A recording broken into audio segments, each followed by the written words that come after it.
Ah, who would think, who would ever think that this is a desert country? Who would ever think that just 80 years ago this was sand and hot?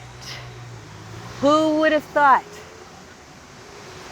You see, guys, I'm standing in the shade of these beautiful trees that were planted long ago. And do you see how much shade? Look at how much shade is on this street. Look at that. I spend a lot of time here in Tel Aviv, and I find myself walking along these pedestrian roads. And one thing I noticed is that despite the heat, despite the sun, people are out and about. Lots of people everywhere. And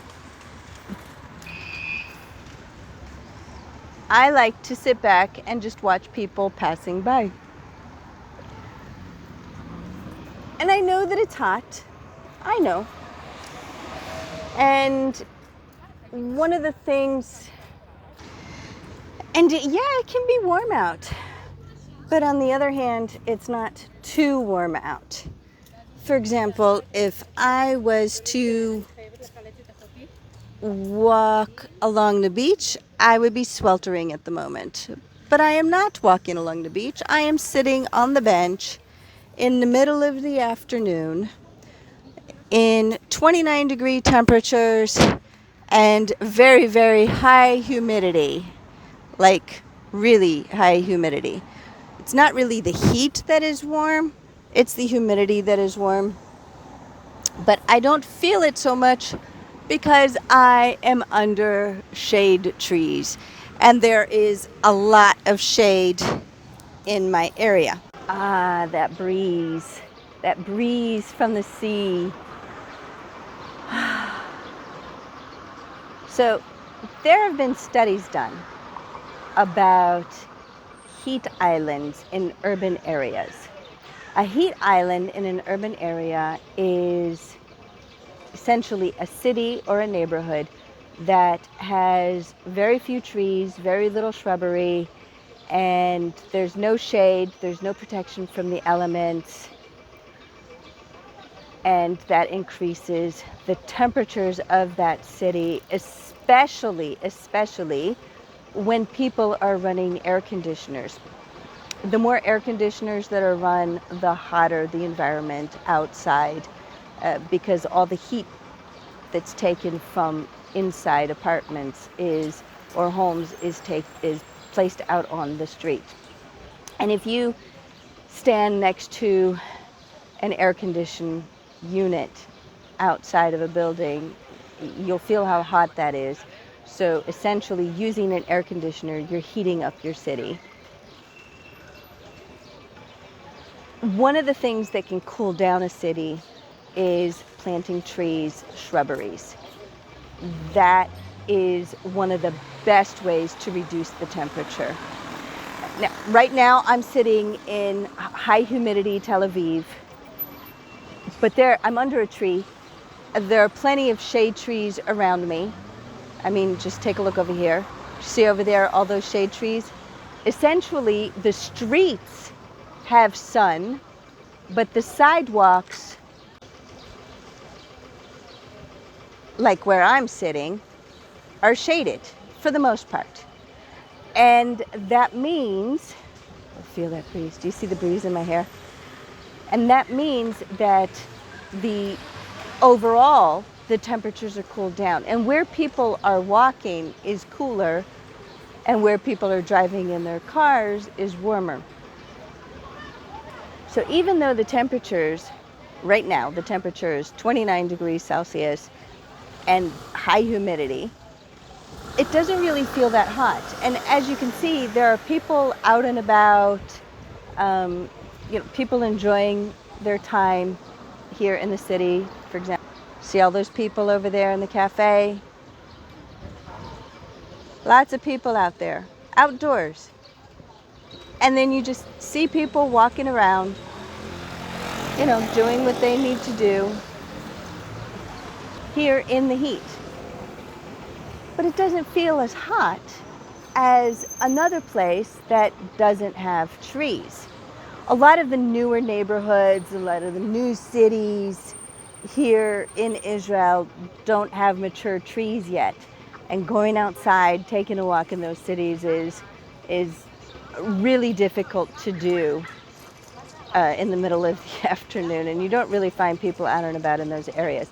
But then you have the older neighborhoods where the trees have had a chance to grow. You see people out and about at all hours of the day. Now, one of the things that you'll notice, hold on, let me go over to it, just one second.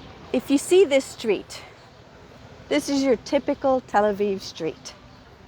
And you see this is a street corner, and you see the building doesn't get much protection from the sun on this side. It will in a little bit from this tree. But as you go down the street, you will notice that there is shade. This street is a very cool street, and these apartments are much, much cooler. Another thing that helps to cool down an area is a water feature. Waterfalls. Wait a second, Shoshana. Doesn't that add to the humidity? Yes.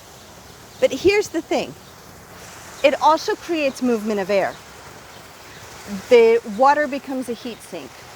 Heat goes into the water. The water helps cool it down. The mist comes up. It's a cooling mist. And listen to the sound. The sound of a waterfall. Sounds refreshing, doesn't it? The water looks refreshing, doesn't it? You just want to jump in. Psychologically, water has a cooling effect. That does look refreshing, I can tell you that. It really does. I'm sitting here enjoying the city in the middle of the day. People are out and about. The birds are chirping. The wind is rustling through the trees. There's a waterfall behind me. And this is how I'm spending my afternoon. It's very pleasant. And people who live in these apartments, they just go outside. That's it. They just go outside. And they can enjoy all of this. And okay, it takes time to grow trees. But it's well worth it. It's well worth it. Tel Aviv has transformed itself from a city that was a heat island to a city that is green and very, very pleasant to be in, even in the hottest of days. I've been to cities that are much, much younger, and it is hot and unpleasant, and nobody's out in the middle of the day. But here in Tel Aviv, everybody's out. Everybody. And I think this transformation from heat island to